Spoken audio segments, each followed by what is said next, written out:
Assalamu alaikum, kids. I'm Miss Zahra, And I'm Miss Sarah.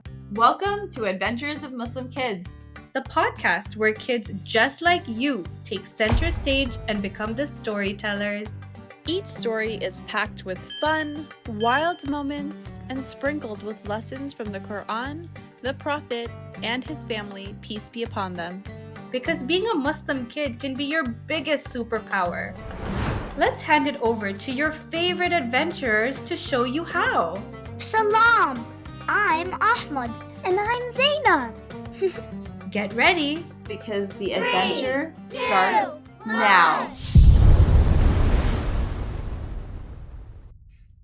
Assalamu alaikum everyone. It's Ahmed here, back again to tell you a very important story. If you didn't already know, I live in Canada, where they call football soccer. Honestly, every time someone says it, I feel a tiny piece of my soul crumble. But I've learned to let it go, because at the end of the day, football is life. My hero is Mo Salah, the Egyptian king. I've got his poster on my wall in my room, and I even practice his celebration in the mirror. Hands raised, peaceful smile, like I just won the Champions League. But once, my parents even caught me doing it after I finished my math homework. MashaAllah, Ahmed. So proud of you. Mommy said, but I could see her trying not to laugh at me. The best part of school isn't math or science or whatever else they make us do, but it's recess and lunch. That's when my friends and I head straight to the field to play football. The pitch is a muddy masterpiece after it rains, which is almost always. Sliding tackles? Yes. Mud on your clothes? Double yes. Mommy yelling at me when I come home looking like a swamp monster? Triple yes. Yesterday started like any other day. Liverpool jersey over my hoodie, football in my backpack, and a quiet dua under my breath that Hamza would go easy on us today. We could really use a break. The recess bell rang and we were off like lightning. Hassan, my best friend, was already hyped. Okay, Ahmed, we're the Reds today, just like Liverpool, he said, tossing me a red penny. Perfect, I said, imagining myself as Salah running down the wing. Who's on our team? We've got Bilal, Yusuf, and Hadi. Hamza, as usual, was already on the other side of the field acting like he was the captain of Real Madrid or something. Let's go, boys, he called to his team. Then he looked at me and smirked. Ready to lose, Ahmed? I smirked back. I was born ready to win. The game started and it was chaos from the first whistle. Well, technically, there was no whistle. It was just Hassan yelling, "Go!" The ball flew across the field, everyone chasing it like chickens after breadcrumbs. Hassan scored a beauty within the first minute, and I did a slide tackle so dramatic that I felt like I was in slow motion. Of course, I landed face first in the mud, but hey, sacrifices must be made. Then Hamza equalized and things started to heat up. Halfway through the game, it happened. Hassan had the ball and Hamza came charging at him like a rhino. Hamza missed the ball and caught Hassan's ankle instead. Ow! Hassan went down, clutching his leg. Foul! I yelled, running over. It was an accident, Hamza said, shrugging, but his face said, not really. You call that an accident? I snapped. You're playing like you're in a wrestling match. Before I knew it, everyone was yelling. Hassan was still on the ground. I think I see the light. He's so dramatic. Hamza's team was defending him and my team was backing me up.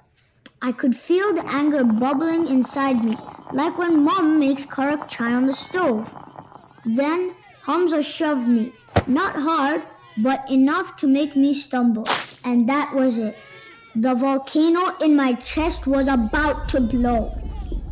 But then I remembered something Papa told me last week. He was telling me about Imam Ali alayhi salam and how he showed incredible patience even in the heat of battle. Ahmed, Papa said, Imam Ali was one of the bravest and strongest warriors in history. But did you know what made him truly powerful? His self-control. One time during battle, he was about to defeat an enemy, but the man spat at him. Instead of letting anger take over, Imam Ali stepped back and walked away. He didn't want his actions to be fueled by anger, only by justice. That is real strength, Ahmed, not letting anger control you. And then there was the verse Papa always reminded me about. And those who restrain their anger and pardon others, Allah loves the doers of good. I took a deep breath. Then another. My fist unclenched and I stepped back. You know what, Hamza? Forget it. Let's just play, I said, brushing off some mud from my sleeve. Hamza looked confused. What? You're not gonna fight? Nope, I said, picking up the ball, but I'm gonna destroy you on the scoreboard. The rest of the game was legendary. Hassan, who had miraculously recovered from his injury, scored a sensational bicycle kick. I made a block so good, even Hamza clapped. And when the final bell rang, our team won 4-2. As we lined up to shake hands, Hamza looked at me and said, Good game and sorry for pushing you. I grinned, no problem. Just don't trip Hassan again. We don't want him turning into a walking injury. Hey, that's not cool! Hassan shouted, but we all laughed. That night at dinner, I told my parents what had happened. Mom looked proud, but Papa looked extra proud. You showed real strength today, Ahmed. You didn't let anger control you.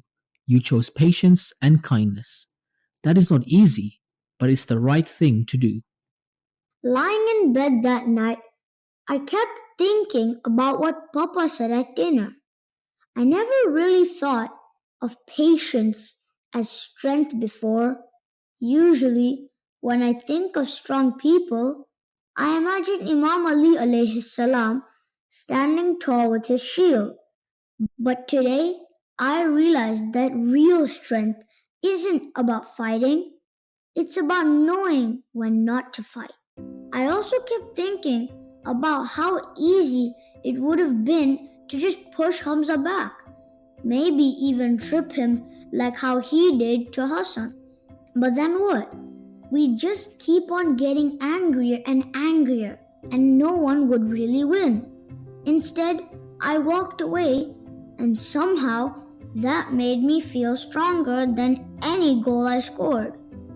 I guess that's the thing about football and life. Sometimes you have to fight for what's right, and sometimes you have to take a step back and let things go. The hard part is knowing which one to do. But one thing is for sure, whether I'm on the pitch or off it, I want to be the kind of person Allah loves. And if that means keeping my cool like Imam Ali alayhi salam, then that's exactly what I'm going to try and do. Tomorrow's another game, and another chance to play, and another chance to be better. And who knows? Maybe me and Hamza will actually make a pretty good team one day. But for now, I just need to make sure I wake up early, because my socks are still covered in mud And Mom is not gonna be happy. Trust me.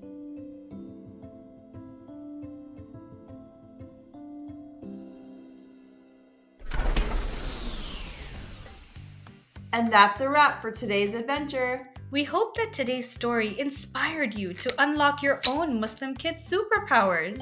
And if you enjoyed today's episode, don't forget to grab your freebie. It's in the show notes and on our Instagram at Adventures of Muslim Kids. Oh, and if you love listening to this podcast, make sure to subscribe so you never miss an episode. We'll be back soon with another exciting adventure. Until next time, Assalamu alaikum wa rahmatullahi wa barakatuh.